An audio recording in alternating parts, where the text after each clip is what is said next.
ଆପଣ କାହିଁକି ଭାବିଲେ ଯେ ଅର୍ଥବଳ ବାହୁବଳର ଯୁଗରେ ମୁଁ ସ୍ୱାଧୀନ ପ୍ରାର୍ଥୀ ଭାବେ ଠିଆ ହେବି? ଖାଲି ତ ଡରିଗଲେ ହବନି, ଅର୍ଥବଳ ବାହୁବଳ ସାହସ ଲୋଡ଼ା। ମୁଁ ସେ ସାହସ କରିଥିଲି ଯେ ଏ ସହର ପାଇଁ ମୁଁ କିଛି କରିଛି, ମୁଁ ଠିଆ ହେବି।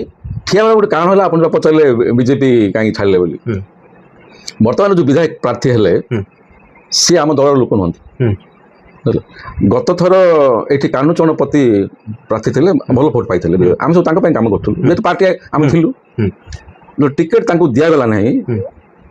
ମୁଁ ମନମୋହନ ସାମଲଙ୍କୁ ପଚାରିଲି, ଯଦି ଆପଣ ହାରିବା ପାଇଁ ପ୍ରାର୍ଥୀ ଦଉଛନ୍ତି ବିଜେଡି ସହିତ ହାତ ମିଶେଇକି ଭିତିରିଆ, ତ ଆମକୁ ଦିଅନ୍ତୁ ଟିକେଟ। ଯେଉଁମାନେ ପାର୍ଟି କ୍ୟାଡର ମୁଁ ଆଗୁଆ ଥିଲି ନା, ମୁଁ ତ ଖାଲି ସାଧାରଣ କର୍ମୀ ନଥିଲି, ମୁଁ ଜିଲ୍ଲାର ଉପସଭାପତି ଥିଲି। ହଁ, ବିଭୂତି ଜେନା ସଭାପତି, ମୁଁ ଉପସଭାପତି। ମନମୋହନ ସାମଲ ସେ କଥା ଗୁରୁତ୍ୱ ଦେଲେନି। ତ ମୁଁ କହିଲି ମୁଁ ତ କିଛି କରିପାରିବିନି। ହଁ, ମୁଁ ବିଧ ହେଇଗଲି ଯେ ମୁଁ ମୋର କ୍ୟାଡରକୁ ଜଣେଇବି ଆମ ପାର୍ଟିର ଯେ ପାର୍ଟି ଯୋଉ ନିଷ୍ପତ୍ତି ନେଇଛି ଏଇଟା ଭୁଲ। ଆଗୁଆ ଦିନରେ ଆର ପରିଣାମ ଭୋଗିବାକୁ ପଡ଼ିବ ପାର୍ଟି।